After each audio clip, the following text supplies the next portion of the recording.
mbu Museveni mu bapresidenti ba Africa mbu yalwanyisa siriimu.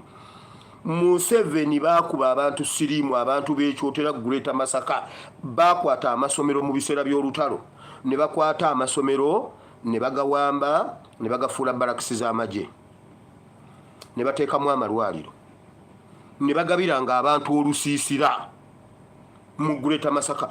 Era siriimu kye yavatta abantu beekaliisizo kyotera Greater Masaka, kaliisizo kyotera Rakai, Greater Masaka oyo yenna siriimu bamukubanga mu mpiso. Nze ebintu by'emmanja beesijja okutunnyonnyola biri ebintu ebi bw'abanga wankyukakyuka bw'aba tannafa. Atubuulire olutalo lwa Koni, ani yali Koni? Atubuulire siriimu w'e Masaka, siriimu w'e Masaka yavaawa, siriimu wa kyotera Rakai kaliisizo yavaawa. Bwe mutugamba nti awo simanyi mbuno bava Tanzania, tudde ku Tanzania saidi eri kyotera saidi eri eyamutukula eri ya Tanzania nabo baafa nnyo nga Uganda bwe yafa eno. Egyo emyaka n'ab'e Tanzania baanogokanga ng'abeeno. Lwaki abeeri tebaanogokanga abeeno? Mwe mutuyita basiru. Museveni yakwata Buganda n'agikutula mu bitundu ebyenjawulo. Buganda yali ngagga, gundi saidi eyo eya Bulemeezi baali bagagga. Eyo gye yateeka olutalo kubanga waliyo ebibira nga bagagga nnyo. Ne Masaka nga waliyo abagagga naye ye ate nga tewaliyo nnyo lutalo, terwali lw'amaanyi nnyo. Kati bo n'abakutula na siriimu. Mutuyita basiru. Besigye ye yali akulira ebyobulamu, batubuulire. Besigye bwatubuulira ebintu ebyo bibiri nga tumusonyiwa. Ani yali Koni? Mugisha muntu nga tannatubuulira ani yali Koni, tatambuza gubiina gwe gu anti. Ani yali Koni? Koni kitegeeza ki? Ani yafumba, ani yasala abakyoli emimwa? Ani yasalako abakyoli emimwa? Si Museveni. Obwo obusiru bwe baatusiruwaza mbu Museveni yalwanirira nnyo tuwone siriimu nga baakuba abantu siriimu. Era mu Luweere ne Bulemeezi wali olutalo, buli abaatemulwa abalaalo baasigalawo. Mu kyotera eyo mu Greater Masaka abannansi baafa, abalaalo ne basigala. Abalaalo abaalundanga be baasigazanga awakaawo. Ate nga n'abalaalo balina abaana nabo baazaalanga. Siriimu oyo yali siriimu kyataalumanga Banyarwanda. Mmwe mutuyita basiru, mutuyita basiru. Siriimu n'akwata, siriimu n'aluma jjajja, n'aluma taata, n'aluma maama, n'aluma abaana babaaba n'abato, bonna ne bafa ne baggwawo. Omulaalo n'abaana be ne basigala. Nababuuza mubeera mu by'olusiisira ebyo ebyekikungo, wali olabyeko Abanyarwanda mu lusiisira nga bazobba jjanjaba? Oyina omusajja, oyina Omunyarwanda awaka akukolera, gwe boosi we gwamusasula. Kumwe nani yandidduse okugenda mu lusiisira olw'okujjanjaba olw'obwerere? Gwe boosi asasula oli oba oli atalina buyambi, oli gwowa akasaala kubanga akolera ewuwo $20. Gwamusasula $20 buli mwezi. Bwe baleeta olusiisira ku kyalaani alina okugenda. Ye ne famire ye waliro balabyeko. Alina omukazi alina abaana. Wabula gwe n'abaana bommwe mugenda ku lusiisira, ye n'asigala. Mulowooza lwaki bo tebagenda gundi mu nsiisira ezo ate nga babalaga banaku nnyo? Ekyali e Luweero abapakasi be baasigala. Ekyali e Rakai abapakasi be baasigala.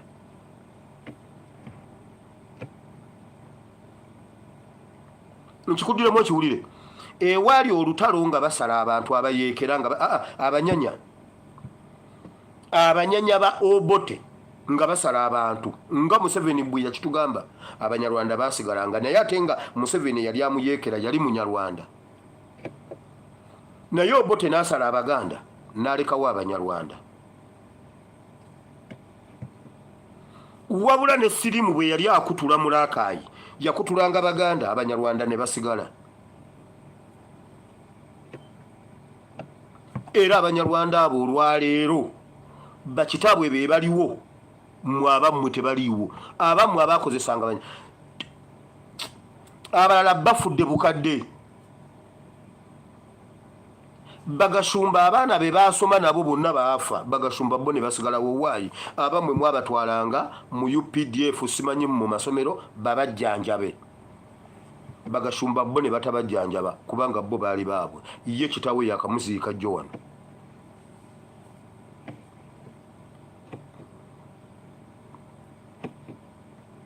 Obote nga yamaze okutugamba n'agamba bannange oyo omusajja Munyarwanda temumuwa kalulu naye bwe yayingira eruweero okusala ng'anoonya abayeekera ate Obote n'asala Abaganda bonna abayeekera Abanyarwanda n'abalekera ente z'Abaganda. But the victim communities and the refugees should also be consulted. There are 480,000 Congolese refugees in Uganda. And I was telling you that Uganda is the richest country in refugees. The issue is here. These Balalo have come to occupy land and displace people.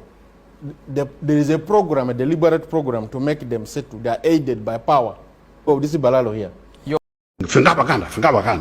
We shall crush those enemies as we have done in the past. What else can we do if you have got a government which has closed off all other channels of peaceful change? What else could we do except to surrender, to resign ourselves to slavery? And we couldn't do that as long as the people were willing. Because this is their own war. The people are actually the ones who urged us on to fight. If we do not have this support, we would never have started such a war. So it is to the people's benefit themselves. And the fact that they have been able to bear this suffering as you have seen is a testimony to the fact that this is their own war. Few moments later. We shall crush those enemies as we have done in the past. But I'm your servant. I'm not your servant.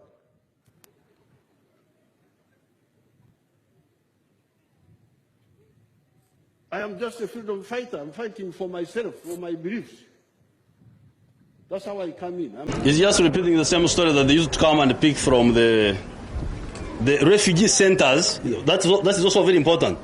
He's saying that they were picking people from the refugee centers which were being looked after by the Red Cross. We shall crush those enemies as we have done in the past. General Tafire told us at the funeral of Adonia Tiberondwa, which I attended personally because we were very close. And he said that the so-called liberators, liberation fighters or whatever it is, used to wear UPC t-shirts. And they were the ones responsible for shooting people along Bombo Luero Road. He said it with his own words. So I think one day the people of Uganda want to know who was responsible for atrocities committed in Luero. We shall crush those enemies as we have done in the past. Seen his mother hacked to pieces with a machete by government soldiers.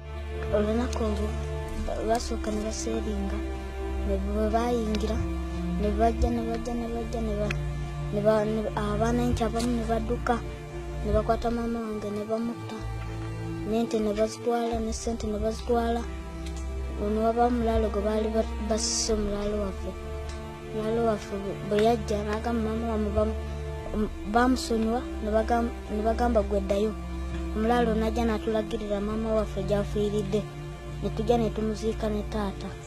And there are a number of army deserters who claim to have been sickened by what they were ordered to do while they were serving in the army. We went on operation in Arua district, whereby an operation commander ordered the soldiers, the troops, to kill, smash everything they find in the operation area. That land that you see in Acholi, which is very big, Acholi blood was poured in it to be what it is. And in the Constitution, I hear them quoting about law. The Constitution talks about Acholi. Because Acholi land is not just land, it is also our identity. When you trample on it because you have money and you insult some of us, we will not keep quiet. It is wrong. How do we resolve it, Professor? Those who are selling land to the Balalo, they are just merely being selfish. Wait. Okay. And they don't see the larger picture. Let me ask you, because of the context of the Balalo, why were they not buying land in the 60s in Acholi? Why? In the 70s, why? Why were they not there? In the 80s, why were they not there? In the 90s, why were they not there? That they buy land now. Population wasn't growing? Is it about population? So ours didn't grow. You see, this thing is more fundamental than about ours. When you say ours, what do you mean? Who is we us? actually. So it's a tribal issue. No, I'm an actually. You cannot take that away from me. So, Okay. I hear some people saying that I am their servant. I'm not a servant of anybody. I am a freedom fighter. That's what I do. I don't do it because that I'm your servant. I'm not your servant. I am just a freedom fighter. I'm fighting for myself, for my beliefs. That's how I come in. I'm not an employee. If anybody thinks he give me a job, he's deceiving himself. I am just a freedom fighter whom you thought could help you also. I owe nothing to nobody. There's nobody I care about if you try to play around with it, because I owe nothing to you, not even to the government. Consistently fed the world with propaganda and TV teams access to investigate the appalling human rights record of the National Resistance Army in northern and eastern Uganda.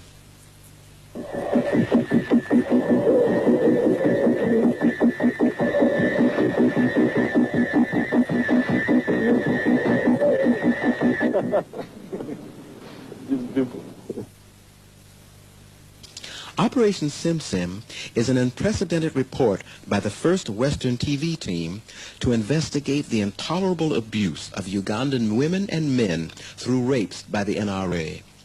For a long time, the NRA government has been killing political opponents by deploying HIV-positive soldiers to rape them. It is the only government which is actively involved in the intentional spread of AIDS at a time when the entire world is struggling to stem the spread of this deadly disease.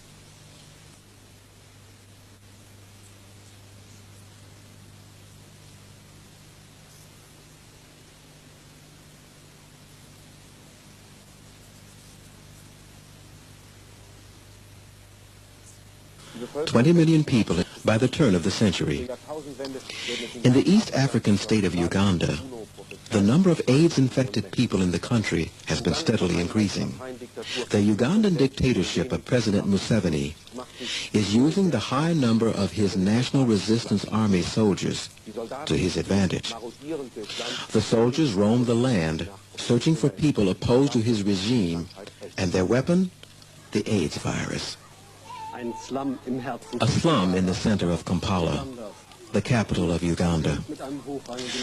We have made an appointment with a high-ranking officer of the government army. He is opposed to the crimes of his comrades.